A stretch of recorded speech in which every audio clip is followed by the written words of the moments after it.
Hi, my name's Gia and I've been a celebrity makeup artist for the past 20 years. I'm also the founder of a makeup brand, Skin Emotion. In True Reflections, you get to peek behind the curtain and find out what your favourite celebrities really feel about their appearance when the glare of the media is upon them. So, who is with me today? Well, today you need to personally thank my guest for introducing you to South Park and SpongeBob SquarePants. She's a comedian, podcaster, and author of her new book, Namaste. It's Cally Beaton. Oh, thank you for having me. I said when I came in, I feel like I just want to go shopping. It's got me so excited about products. What a joy. Well, it's our new studio. I love it. And I wanted to make it feel like we're in a shop because we're talking beauty.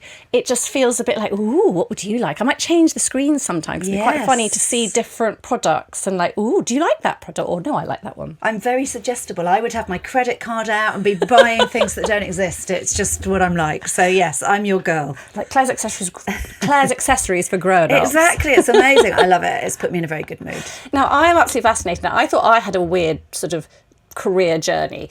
I went from being advertising world to randomly the next day, literally to a makeup artist. You went from being a super amazing TV executive for MTV. You brought us some incredible TV shows, and then almost overnight you became a comedian. I mean, that is an extraordinary, from Boardroom to sort of, to treading the boards. Yes, exactly. I know. See what we did there. Yes, it was not expected. And I was, what age were you when you did your life pivot? Slightly younger. I was about 32 when I did it, which felt old at the time. How did it feel for you? Well, I was 45 when I had the kind of life-changing conversation, because I was also working for Comedy Central. So I sat on the board of Viacom, who own, well, at the time it's now all Paramount, but they owned Comedy Central, MTV, Nickelodeon. And I used to meet some of the sort of talent who worked on some of our shows, and I would introduce them at trade events. And it was Joan Rivers who at 81 told me that I at 45 should give stand-up a go. She'd seen me do a few bits on stage. I'd introed her on stage a few times. And at the Joan Rivers was the person who gave me that wise female elder was the person who gave me that advice. And at the time I was 45 and I had, I was a single parent. I sat in a boardroom. I had 2 kids. One of my kids has special needs. And I just said, it's too late for me. And she just looked at me and said, Cally, I'm 81. You're in the thick of it. What's stopping you? And it was the combination of that wise elder, Joan Rivers, who I kind of revered. It was because of women like her that we grew up knowing women could be funny. And the fact that she died very unexpectedly from complications to surgery just 2 weeks after we'd had that dinner where she'd suggested I do stand-up. And I think the combination of all of that led me to have a real devil may care, let's just live life. So I did my first open mic gig a couple of weeks after Joan Rivers' death. And if it wasn't for that conversation, I don't think I'd ever have done it. I think I'd have thought it was too late. Do you think there are these things that happen to us kind of for a reason? Not every day, we don't get it all the time, but sometimes there's like a moment and it's like, that's a sign. Yeah, I mean, I guess that was a glaring great sign. And you know what? Much as it's lovely, it's a celebrity story, given we are here to look behind the mask of celebrity. But actually, I think whatever your time in life might be to try something new, if you think about how we evolved as women in sort of in villages full of women, we had our tribe, an older woman who you revere telling you you're going to look back at this and think you were young, that's really the push you need. Doesn't have to be a celebrity. It's nicer for my book that it was, but it doesn't matter who says it. It's just somebody, and today is the youngest we will ever be. I mean, that is a fact. And when we wrap our heads around that, we will look back at how we are right here, right now, in 10 years, 20 years, 30 years, and think, what wouldn't I give to be that age again with all that's possible? We're looking at photographs when you look back. Oh my goodness. It's an extraordinary journey to see that. The 90s I look back at and I'm like, how does that, I feel like that just happened. I feel like I just had no lines on my forehead, there was no nothing. And did we know our beauty? I mean, I spent my whole time worrying about, not my whole time, I had lots of nice things going on in my life, but I was preoccupied with how unattractive I was for so long.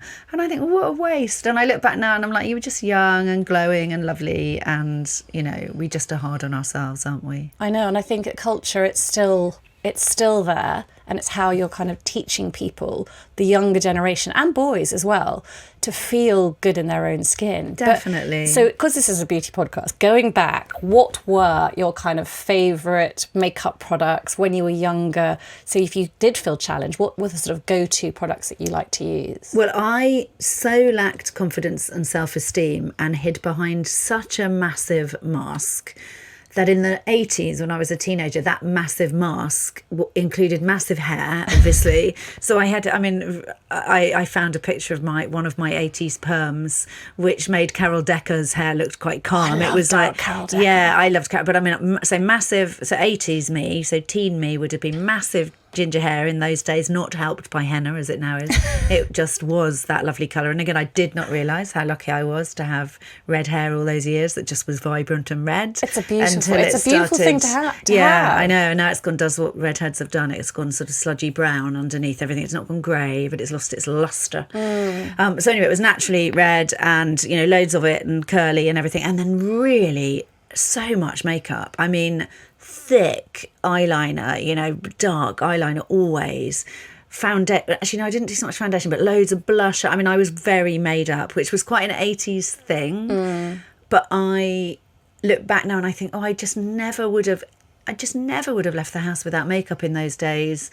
And now I have to remember sometimes to bother if I'm just going out for a walk with the dog or something, and who really cares.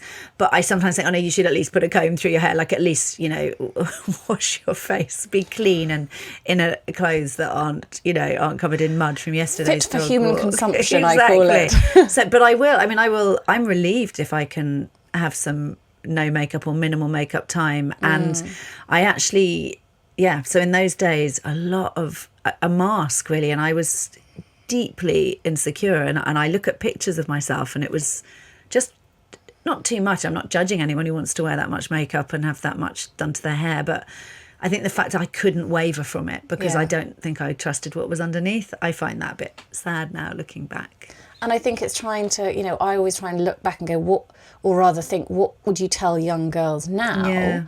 So they feel what the mistakes we made, because society has dictated so much for us back then, and you know, for want of a better term, the patriarchy kind of still controlled a lot of how, you know, dictated how we looked. And I think now it's changing, and I hope that they're feeling more confident not to need to wear so much. Yeah, I think, I mean, again, it varies a lot, doesn't it? Because you see all the stuff with the kind of enhancements that young women are having. But then my daughter, who's 25, she and her friends are very natural in how they look. I mean, they'll do some makeup if they're going to a club or something, but they're pretty. She wears. I mean, she'll quite happily go to work. You know, she works in media. She's got, she'll go into the office with no makeup on if she feels like it. Doesn't worry about it at all. Yeah. Well, when I was in my 20s working in media, there was no way I was going in with no makeup on and feeling confident. And good on her. I absolutely am delighted by it. Which is a good thing. And I think I love, you know, you were sitting in a boardroom. So the boardroom days, perm, still got the perm in the boardroom by then, days? so my first boardroom job was when my daughter was a baby, so that would have been 2000, so 25 years ago. And so no, by then, no perm, sort of, you know, choppy kind of Friends cut, the Jennifer Aniston haircut type thing. And that type of makeup, I was more going for the sort of, I think we were all trying to look like Jennifer Aniston then. So the brown lips, the brown lipsticks. Trying to look sort of quite natural, but still with a fair amount of makeup on. It was that look. So, and I was really in, heels. That's the thing I look back at. I was always in heels. And now I will wear heels if I host a big fancy awards do at the Grosvenor or something, and there's hundreds of people and they're all in black tie. I'll bung my heels on for the bit on stage. But I literally... You walk on stage, take them off. Even at the dinner, I won't. If they ask me to join the table for dinner, I will be in and out of flat shoes and in and out of heels on and off the stage, because I'm not going to wear heels for 4 hours anymore. I just won't. There's no pair of heels I've ever found that I can wear for hours. No. It's just impossible, and we used to do it. Oh, the pain. Do you remember that raging heat you would get in the balls of your feet? That, like, because obviously you're doing something awful to your feet. I remember by the end of the night, or I'd go on work trips to Cannes or wherever, and our hotel would be sort of a mile along the seafront. So we'd walk in, and I would do that, not in trainers. I would wear my lovely heels. I would take pairs and pairs of heels, and I would wear them to walk to the thing. I'd walk, 20,000 steps in them. and end up back in my bed at 2 a.m, having worn them from 6 a.m. Well, often you had to get drunk in order to be able to walk in your shoes. I know. Or to not care if you took them off. Yeah. Well, it can. I think you could have done. Yeah. It's sort of, devil may care down there. But so I love this whole thing about what you used to do and what you do now. So back in the day, can you tell me some of the shows? I mean, I love the fact you created some or commissioned some of the most famous shows that are still going strong today. What are the main ones that you worked on? Well, I mean, I sort of joke that my house is the house that SpongeBob and South Park built, because that's where the kind of money came from. But so I worked on the international side of those businesses. So the ideas were commissioned and made in the States, and I was responsible for rolling them out around the world. So if you've watched South Park on Channel 4, that would be a deal that I or someone in my team did.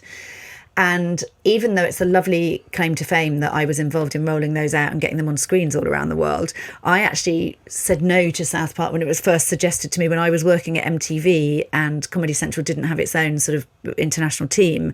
And they showed it to me and said, would you consider taking it on with the MTV catalogue?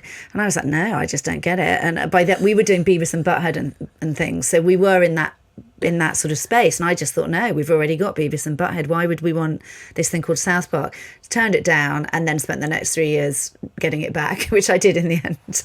So I haven't always had a brilliant knack for it, but yeah, I was really lucky. The thing I loved, looking back at it, comedy was sort of in the stars, because the bit I most loved of everything I ever worked on, even though I did some very cool things for and with MTV and met loads of big names in music over the years, but it was always the comedy people that excited me. I remember working with Amy Schumer before she was very well known. Comedy Central arguably gave her break, really, and we watched her go from sort of years and years of sort of touring and being underestimated and no one knowing her to this massive name. And watch people like Stephen Colbert and all the guys who do all the kind of now the late night shows. But I used to love it. I just used to love all those. I used to love just living in the sort of comedy world. So for me, my passion was always anything to do with comedy and working on lots of shows over there that never did become big over here, lots of them.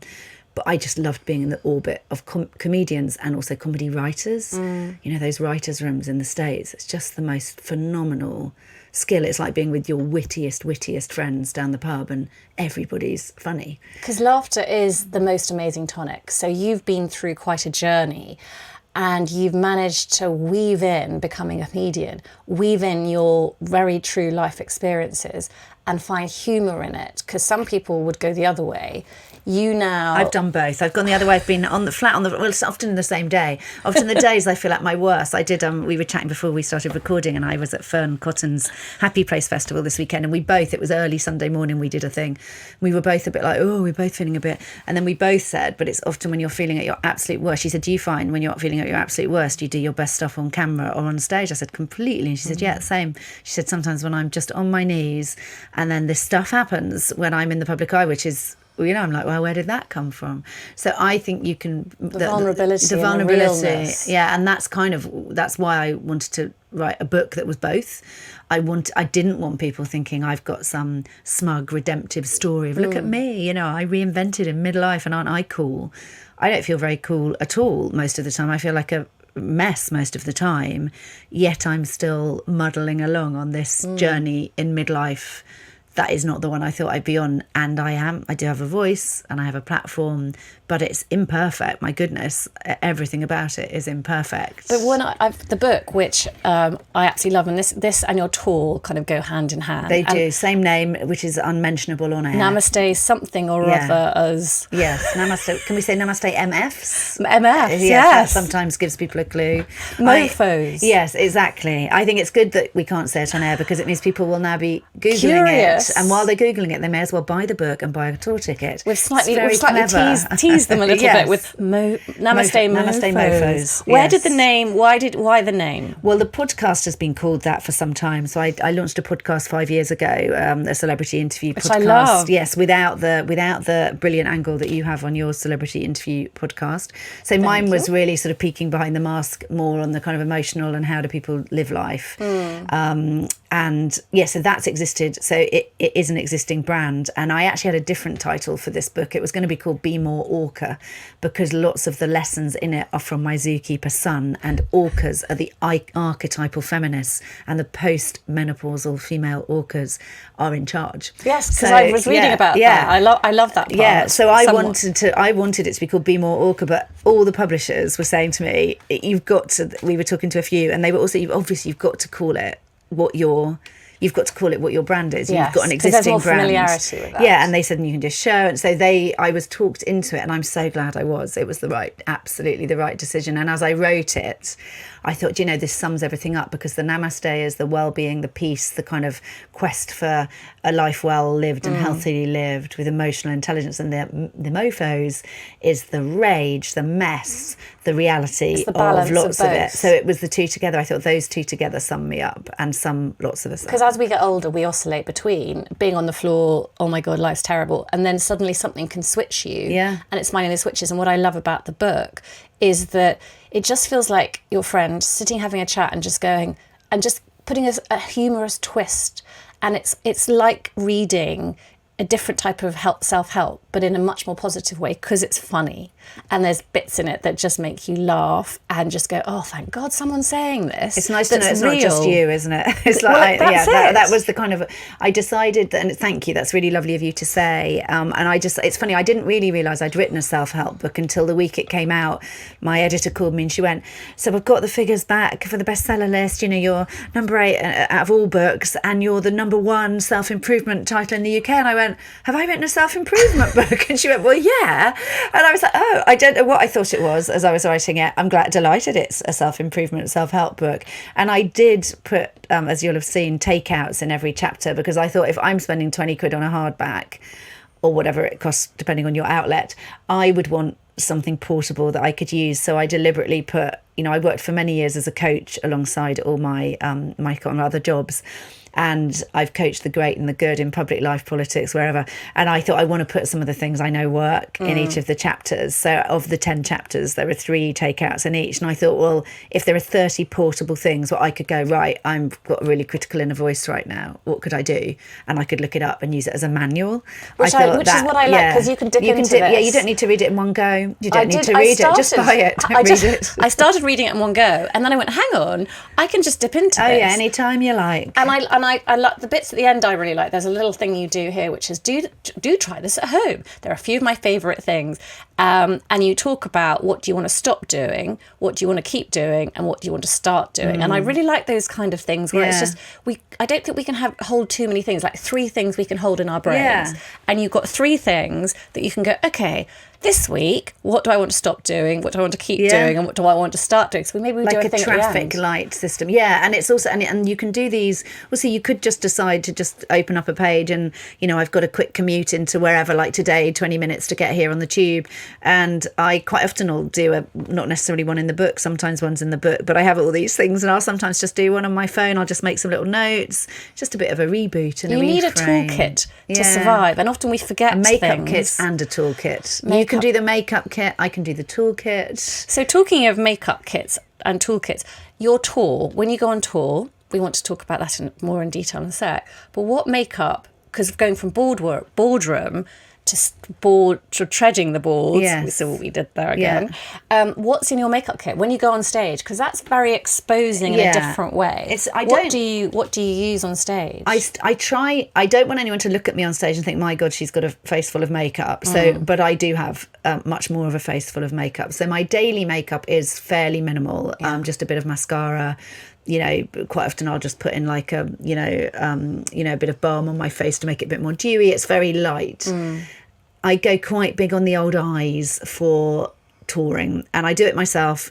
Tours, I would love to think that we all have budget for makeup artists, but tours don't pay very well unless you're doing stadiums. You're doing it for other reasons, so there's no way you've got an entourage. So I do it. So I use I go very heavy on the eyes. So I use quite often a navy blue, like a sort of dark navy colour on my eyelids. I quite often have sort of something quite kind of glittery or with a little bit of glitter in it, greys, blues, those colours. You're on stage, so you need to stand out. It's a different sort of makeup. It is. I'll put false lashes on. If I'm doing a tour show, I don't bother with that. If I'm doing the circuit and I'm just doing 20 minutes at whatever club, but I do bother with it for my own solo shows. And yeah, so poppy eyes really. I might put a bit of foundation on if I'm doing a tour show. I always wear black and white on stage, or just black. Those are my stage colours. Do you? And How my come? set. I think someone said to me early on, you don't want anyone to be distracted by what you're wearing, and also there's the theory that for female comedians there are some more preconceptions sometimes about what it is to be a woman on stage. You just want to get the audience to focus on your personality and your words. So and it's easy, it's like a uniform because it is my work, and I have stage clothes that I don't wear for anything else. So for the tour I have a couple of different outfits, of which I have several of the exact same outfits, so that they are hygienic. But but for anyone looking at me, it would look like I'm wearing the same thing. Don't get too close to you. Don't get too close. Yeah, Cally can smell rather delightful after. Exactly. I can smell delightful after a certain thing. So basically I wear black clothes. Didn't I think there's quite a few, that's a very corporate mindset, because a lot of women in the corporate world, one's often heard that they kind of have like their week's wardrobe set up. Yeah, I used to be like that. Oh, did you? I did. I used to be like that. And when I'd gone business trips, I travelled all the time. And the reason I had nice clothes and a sort of good, well-functioning capsule wardrobe was because I travelled so much. I literally was like, right, Monday, Tuesday, this is what I'm wearing. This is what I'm wearing in the evening. These are the shoes. I knew exactly what I was doing. This will be hair up. This will be hair down. Those days are gone, and I'm much more chaotic now, but I do for tour keep it simple. Yeah, so tend to wear black and white for corporate events, and black for comedy. So I have my eyes pop, and your hair pops because you've got an incredible colour. Your hair is a beautiful colour, so that's a lovely kind of brand identity in some ways. It's the hair, the eyes, and hair, eyes, teeth, and then I always have, the nails I have right now, which are many different colours. They're too much for everyday life, but they're great on stage. And and obviously my set is branded like the book, which is a very vivid green and pink. Which we love. Yeah. We love these colours. So that's the way. So the set is that. There's loads of colour and lots of things going on the stage. As women, it's keeping it simple, because there's enough in your brain when you wake up. All of us wake up in the morning, and I think for men it's easier. They've got a simpler sort of, their capsule wardrobe is very formulaic. It's much easier. For us, it's like, do I wear a skirt? Oh, then I've got to wear shoes. All those shoes will be uncomfortable. And the in-betweeny seasons. Yeah. This is throwing me for a loop. What's going on right now? We are. We're sort of bridging summery weather, autumny weather. Yeah. What does one do? Today I was going to wear a dress because I thought it's the end of summer. I want to try and squeeze the juice out of the summer. And then I looked at the weather and went, I'm not doing that. I'm coming. I'm just jeans, trainers, cosy, and glamorous and cosy. Comfortable shoes is very important. Yes. So going on tour, do you wear heels or trainers? What do you wear on stage on your feet? Always trainers. I would not dream of wearing heels for a stand-up show. I just couldn't do it. When I did Live at the Apollo, and I did wear a heeled boot, but it was 25 minutes on stage. And also you can, again, because you literally, before I walked through the dry ice, I put the shoes on. Yeah. So I literally only had them on for half an hour, and they weren't high. They were actually reasonably comfortable, but that's as far as I would go. And that was only because it's going to be televised. I would be seen head to toe, but it's very, very rare I would do stand-up in heels. I don't feel very funny in heels because I'm too uncomfortable. Well, I think it is, isn't it? Because your brain's distracted. There's something really powerful about that. But you can dive deep into that sort of whole, society, how it kind of created a silhouette for us and slowed us down. I don't know. There's a whole, we couldn't run away. I know. But now, so you're going on tour. Yes, in my trainers. In your trainers. I have certain trainers that I wear on stage, slightly more blingy trainers on stage than I would wear off stage. But also I move around, the point of being a comedian, you need to be very sort of anchored, move around. It's about your presence and your words. It's not about your heels. I'm sure there are comics who do brilliant in heels. I am not one of them. No, I totally agree. It is. I'm all about comfort. But so your tour, how long are you touring for? Forever. Okay, great. So this is an eternity. It's an eternity. Everyone can come and see you at some point. Until I take my last breath. At the moment, we've got dates in until May next year. I'd be more than happy to tour for 18 months with this show. I love the show. It's my favourite thing. What can we expect to hear? What are does it tie into some of the stuff in the book? It ties into the book, yeah. So the first half is very stand-up-y and lots of jokes, lots of stuff that midlife women will absolutely relate to. But I would say the heartland of my followers are women, not always in midlife. We've had people from, 18 to 88 watching it. We usually have about 20-30% of the room are blokes. They're liking it too. So lots of, I think, quite relatable stuff about what it is to be a woman, full stop, and what it is to be a woman in midlife. Lots of laughs, obviously. And then the second half of the show, there's a surprise, which I won't say, something that I do on stage that I have not done on stage in a very long time in the second half. That's a teaser. There's a tease. And I also read from the book in the second half. So there's some readings from the book. But again, funny, readings. It's a kind of an uplifting night. And I've done about 30 work in progress shows. I've been working on it and writing it since the spring. And I haven't had one yet which I didn't enjoy. And I haven't had one yet where I didn't love meeting audience members who are just these incredible women. Every time I do a show, I have the immense pleasure of talking on and off stage with this community of Amazonian women that exist, and their stories are far more interesting than my stories. I love them. Because you talk in your book about that sort of, it takes a village, it is a community. Yeah. And when you're not necessarily, because a lot of women in midlife, find themselves not in a relationship for whatever reason. So having that community of women, and often if I'm feeling really low or not feeling great, somehow a comment from a woman or a conversation from today this woman came up to me, and I had this umbrella that I got from Boots, and she came up to me and went, "I love your umbrella," and suddenly it picked me up. I was like, it was raining. But that's a simple example, but that community of women, when women like you share your story of like, oh, this happened to me, all of us can have that, oh gosh, at least it happens to her too, and we don't have to sort of put this mask on. We can breathe again, yes. And we pretend, oh, everything's perfect, because it's not, and we're all just like, we are the swans underneath, and having those women around you that just go, oh, it's bad for me too. You're like, hallelujah. I love to see and there are. I mean, I'm a single woman at the moment. There are many reasons for that. My reason is I don't want to date at the moment because I'm sick of the whole lot of them. But no, I'm very joyously single at the moment and really loving my time with women friends, with family, with the people who matter.